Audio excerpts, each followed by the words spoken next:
Swift has been testing blockchains and is about to add HAR, XRP, and other cryptocurrencies to its system. That's what this movie's all about, so buckle up. Okay, Swift, I've got an email and opened it. It's from April 25th, and it says that other banks only have 6 months to pay for ISO 2022 in bytes.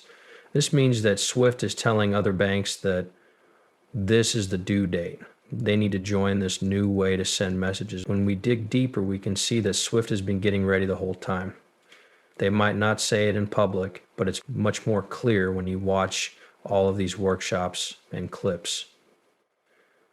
Let's play this one of the values we want to bring to our partner. It's built into the structures of these partnership projects that the community works with partners when we're testing and coming up with new ideas. For example, we're trying to test connections with businesses that offer services based on DTB. So you said it pretty quickly, so you might not have seen it again. I want to try connections with companies that offer services based on DTB-based technologies. Piloting tools use technology that is based on DT.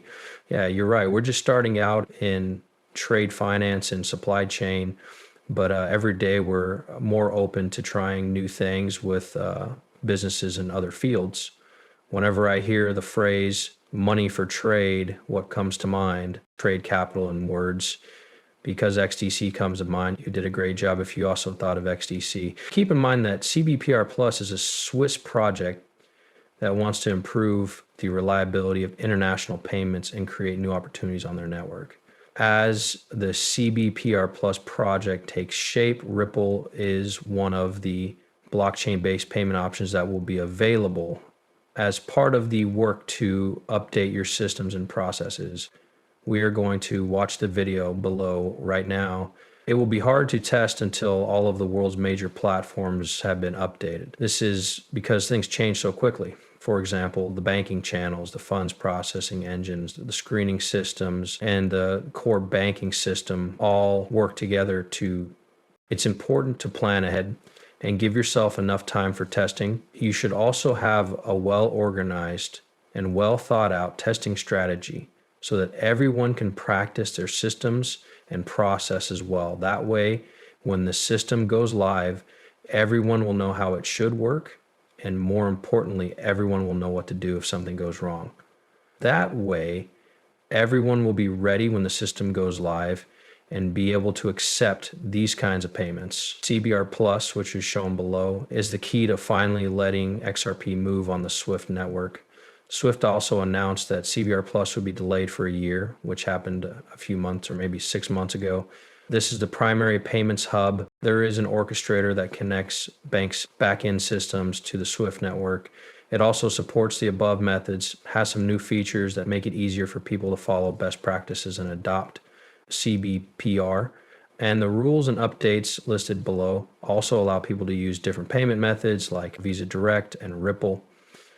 That's it. You can find it if you look hard enough. This is what's being talked about. Again, the Swiss CBPR. Yeah, Ripple has already made a few things that use blockchain technology to allow for quick cross-border payments. You should have a Jesus moment and say, hey, you test it right. There is no way to know what Swift will do once everything is set up, or how long it will take for banks to start using crypto. I always tell people who want banks to move on a certain date that they will be late because many banks will be having trouble. You need to think about banks that are about the size of credit unions. Some of these banks, like JP Morgan and Bank of America, have huge staffs that they don't have to get where they need to go. They depend on information from Swift and other places. I hope that changes are being made. This is just another thing that says ISO 232 data interchange, since new financial systems will need new. Okay, so Swift just brought up Chainlink. This is bringing business practice up to date with technology by working together. It's April 2025, and this is Chainlink. We talked about working together with it. So, Swift means business with this. This is from March 21, 2024. And Swift talks about the idea of a global shared ledger that is based on messaging. Don't forget that Ripple is a new way to send messages. I'd really like to see Swift take shape here, but this isn't a given. We recently talked to a Standard Charter about the structure an organization needs to change shared ledgers and shake things up. Tony came up with the idea the goal is to have a shared ledger built on DT that all regulated payment types can use by 2021. This includes central banks, private banks, e-money providers, and maybe even stable coins. Okay, and then you have this, which is why in 2 different papers, they talk about how to improve international payments without using Ripple's technology. So here's another Swift file. That's Ripple in the middle. And that's Earthport, which is Ripple 2 right below it. Also, this is EGXRP, the Swift GPI coin. It looks like this is a Swift file. Whenever I see something like this, I think they could have put coins here. Why do they pick XRP? Since Ripple is all about banks being accountable, the best thing for banks is to lower their risk and follow the rules. These 2 things can be done well together. So banks can contact Ripple and say, hey, we're interested in some of your cross-border solutions and stablecoin solutions and maybe a secret book for our bank. Ripple can then tell those people, hey, we have all these different products and services. We can help you lower your risk. If a bank makes its own blockchain or technology and that blockchain or technology is hacked or something bad happens to it, it could be very bad for the banks. The less risky places they're going now, Western Union isn't going away anytime soon. They'll just be using new tools. One last thing, if you made it this far, please hit like. That helps the channel and movie reach more great people like you. I know you want to help me a lot. Thank you.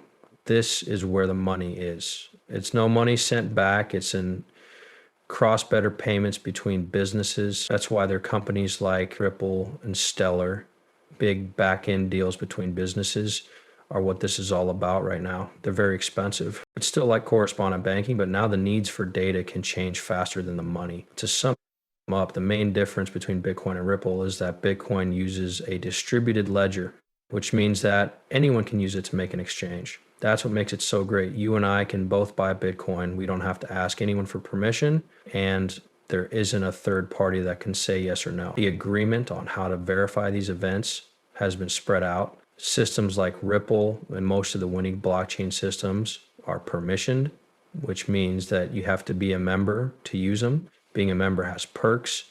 So you have these different nodes know each other pretty well. Don't forget that each bank and other financial institution will have its own network node. And there will also be sites on the network run by the government, like the IRS. Friends, just remember that